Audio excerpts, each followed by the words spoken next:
Satisfaction comes from only one place, and that's having a desire and moving in the direction of it. So if you've got a big desire that from your perspective has a way to go in order to manifest, but you're moving in the direction of it, your satisfaction factor can feel as good to you as if it has already manifested. It's only moving in opposition to it that doesn't feel good. Once you get moving in the direction of it, it's a fun ride into fulfillment, into the complete manifestation. You've got all kinds of beliefs that are in your way when they're active, but when they're dormant, they're not. And they're only active when you're focused upon them. So the less you focus upon them, then the more dormant they are. And the more dormant they are, the less in the way they are. And the more satisfied you are. We want the feeling of satisfaction to be the reassurance. Because you can accomplish a feeling of satisfaction so easily.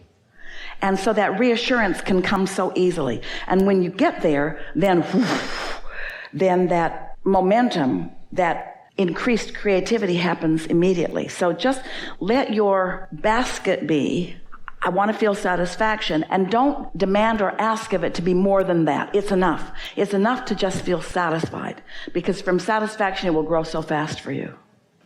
Let us show you something that Esther's been doing, and it's really fun and really easy and will really help you. Think about satisfaction, dissatisfaction, and think about plenty of money being more satisfying, not enough money being less satisfying. Reality not as satisfying as more. And you know what? It's always going to be that way. What you're reaching for is always more satisfying than where you stand. It just is. It just is. That's what evolution is about.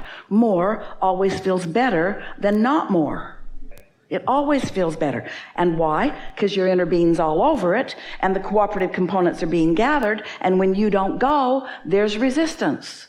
So conceptually, that makes perfect sense, doesn't it?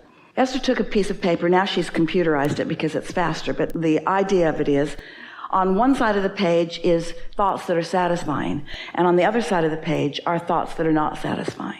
Let's start with a thought that is satisfying about your creativity, about your expansion, about your financial, what you're doing. Just give us a thought that is satisfying. I have great potential. I have a lot of good ideas. So those are satisfying thoughts. Now you're focused there. Now the other end of the stick is going to be active too. Some belief that you've held before is activated because you activated this end of the stick, so that end says, hey, don't forget about me. So now you're thinking an unsatisfying thought. I can't do that. Now that's a strong thought that is unsatisfying. So now you've thought that thought, but you just thought it. This is early in the day, and you're feeling pretty good. There's not a lot of momentum either way. You're at the top of the hill. Good for you. And so you've got some measure of control. So the thought was, I can't do it. So now try to find some satisfaction around that.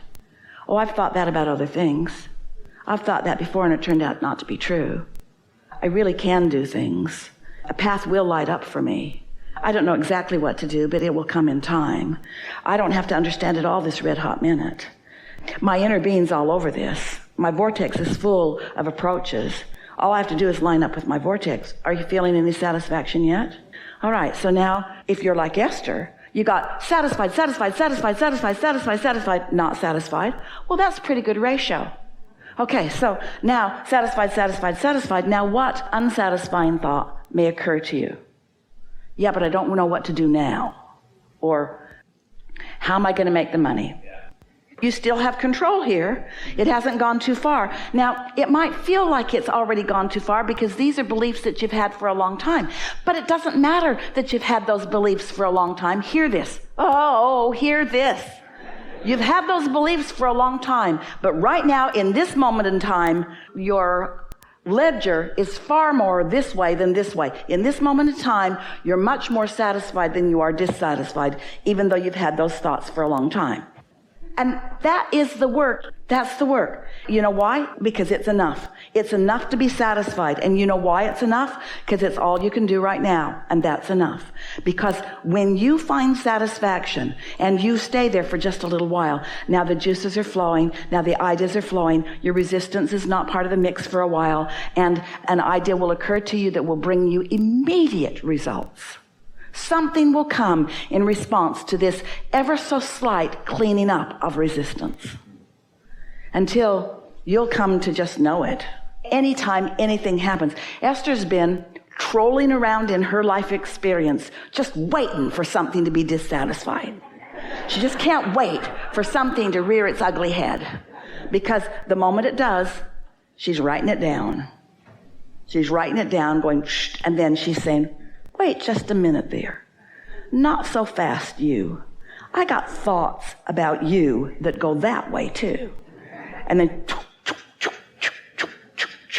until that becomes completely inactive and a non-player in her experience. And once you get this going, before you know it, you begin feeling invincible. And when you feel invincible, you are invincible. The universe then just starts piling on with all the things that you're ready to hear, because your inner being, your wise inner being is offering you just what you're ready to hear. And the readier you are, the more your inner being offers it to you. Your inner being doesn't put your basket out so far that you can't easily reach it. Do you believe in your own expansion and in your own becoming? Do you believe in your ability to let more and more of what you want into your experience? Because that really is the key to living happily ever after. You cannot slow your desire making down, because life just makes more desire. The variety that surrounds you and your ability to focus and your inability not to focus. In other words, you cannot help but focus. Your personal perspective just keeps you being the focusing mechanism that you were born to be. So you just keep focusing more and more desire into more and more clarity. You can't stop that. But you do have options about how well you keep up with your own desire. And by that, we really mean what we just asked you. How much of the new desire that your life constantly helps you to give birth to, how much of that desire do you believe? Sometimes, as you've been moving through life, you've not only picked up desire, but you've picked up conflicting beliefs about your desire. Your life sort of teaches you how you feel about things. And since most people are mostly just responding to life, in other words, most people are just having a knee-jerk response to life, so their life teaches them a sort of habit of thought. That's what a belief is. A belief is just a thought that you continue to think. It's a habit of thought. And so sometimes those habits of thought you pick up from those who are up close to you when you were very, very young. It's a very common thing that what your parents believed is what you believed, because as they believed it, it's what the law of attraction brought to them. And since the law of attraction brought it to them, then it manifested in their experience. And so you witnessed it. And what you witnessed is what you believe, because you'd feel crazy not to believe what you're witnessing. There it is right there in full view. The data is all right there. The proof is right there in front of me, and therefore I believe it. And so it's not the easiest thing to hear that you can believe differently, and therefore you can attract differently, and therefore life can be different, because most aren't doing that. Most are just observing. So most are offering most of their vibrational frequency, and that matters so much, in response to what they are observing. And because they're offering that frequency, the law of attraction is responding to that frequency and giving them more of what that frequency is. So it's really easy to come to believe in not enough of the things you want. Not enough money, not enough love, not enough kindness, not enough clarity. It's easy to believe it because that's what you're witnessing. We want you to realize that you have more options in what you believe, that you can believe past what is. In fact, we want to say that even more clearly. You gotta believe past what is if you want to be a deliberate creator. Most don't. Most don't believe beyond what is. It is, and so they observe it, they like it or don't. They have an emotional response that reflects whether they like it or whether they don't. They get more of whatever it is that they're focused upon, which makes them believe it more. And then most people set about taking those manifestations that are nothing more than response to their vibration and sorting them into piles. That's a good pile and that's a bad pile. That's a wanted pile, that's an unwanted pile. And then most humans argue over about the rightness or the wrongness of the piles, not realizing that they can participate in whichever pile of whichever subject that they want to, and that their attention to it is what causes more of that to come to them. This law of attraction is the law that organizes the entire universe. The law of attraction, in its purest definition, says that which is likened to itself is drawn. So it doesn't matter what you're giving your attention to, you get what you think about. So the key is to think about what you want, even if what you've got isn't what you want. And some say, whew, that's not the way I think. I think I should face reality.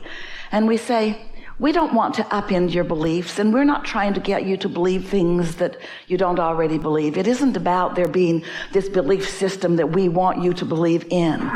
We just want you to gain the control of your own experience that you were born expecting to live. We just want you to be the deliberate creator that you were so excited about being when you made the decision to come into this leading edge environment. When you as a creator wanted to come and see what's around and evaluate it from your personal and very specific and very important perspective. And then from that place, come to your own serious and important conclusions about what you prefer from where you stand. Because you understood that when the preference was born within you, that if you had the ability to focus in the direction of your preference, that the law of attraction and all of the energy of the universe would move in the direction of your attention. We want to call your attention toward the cooperative components of the universe, toward the cooperative components of your desires. And we want you to feel with us that in this vibrational reality, the essence of those cooperative components has already been gathered. And so the thought paths have already been carved. So much more has already happened about the things that you want than you have any conscious realization of, because you've been waiting to see it before you believe it rather than believing it before you see it.